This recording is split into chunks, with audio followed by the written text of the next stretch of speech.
Balas istrinya selingkuh, pria di Kepahyang Bengkulu setubuhi adik ipar usia 13 tahun hingga 12 kali. Seorang pria di Kepahyang, Bengkulu, DH, 36 tahun, berhasil diamankan unit PPA Polres Kepahyang, Jumat, 14 November 2025, lalu. DH ditangkap akibat nekat melakukan pencabulan terhadap adik iparnya sendiri.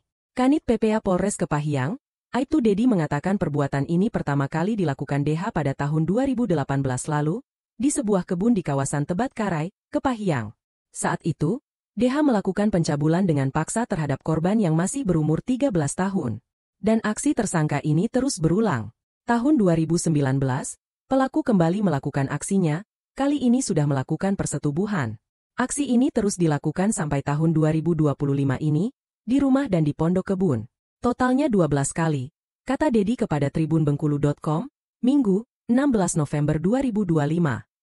Untuk motif sendiri, tersangka DH mengaku nekat melakukan persetubuhan kepada adik ipar akibat dendam terhadap sang istri, kakak korban. Kepada penyidik, tersangka mengatakan dirinya merasa dikhianati oleh sang istri, yang dituduh selingkuh dengan pria lain. Tapi motifnya masih kita dalami. Pengakuan tersangka kepada penyidik sementara ini seperti itu, ujar Dedi.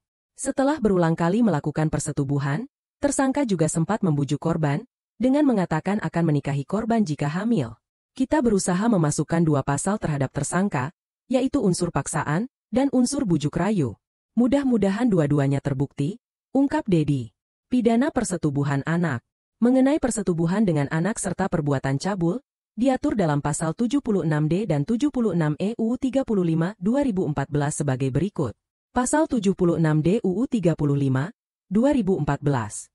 Setiap orang dilarang melakukan kekerasan atau ancaman kekerasan memaksa anak melakukan persetubuhan dengannya atau dengan orang lain. Pasal 76E UU 35, 2014.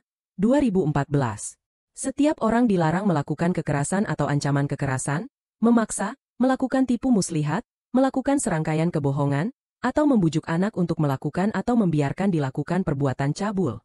Sanksi dari tindak pidana tersebut dapat dilihat dalam Pasal 81 dan Pasal 82 Perpu Januari 2016. Pasal 81 Perpu Januari 2016.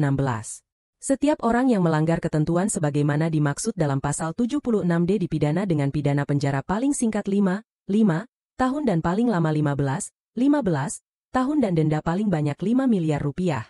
Ketentuan pidana sebagaimana dimaksud pada ayat 1, berlaku pula bagi setiap orang yang dengan sengaja melakukan tipu muslihat, serangkaian kebohongan, atau membujuk anak melakukan persetubuhan dengannya atau dengan orang lain.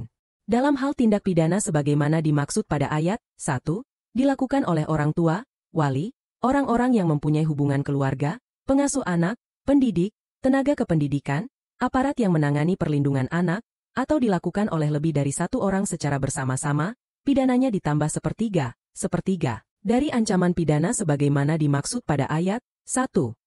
Selain terhadap pelaku sebagaimana dimaksud pada ayat 3, penambahan sepertiga dari ancaman pidana juga dikenakan kepada pelaku yang pernah dipidana karena melakukan tindak pidana sebagaimana dimaksud dalam Pasal 76D. Dalam hal tindak pidana sebagaimana dimaksud dalam Pasal 76D menimbulkan korban lebih dari satu orang, mengakibatkan luka berat, gangguan jiwa, penyakit menular, terganggu atau hilangnya fungsi reproduksi, dan atau korban meninggal dunia, pelaku dipidana mati, seumur hidup, atau pidana penjara paling singkat 10 tahun dan paling lama 20 tahun.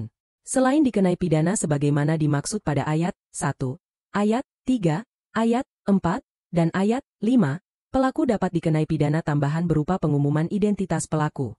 Terhadap pelaku sebagaimana dimaksud pada ayat 4 dan ayat 5, dapat dikenai tindakan berupa kebiri kimia dan pemasangan alat pendeteksi elektronik. Tindakan sebagaimana dimaksud pada ayat 7, diputuskan bersama-sama dengan pidana pokok dengan memuat jangka waktu pelaksanaan tindakan. Pidana tambahan dan tindakan dikecualikan bagi pelaku anak.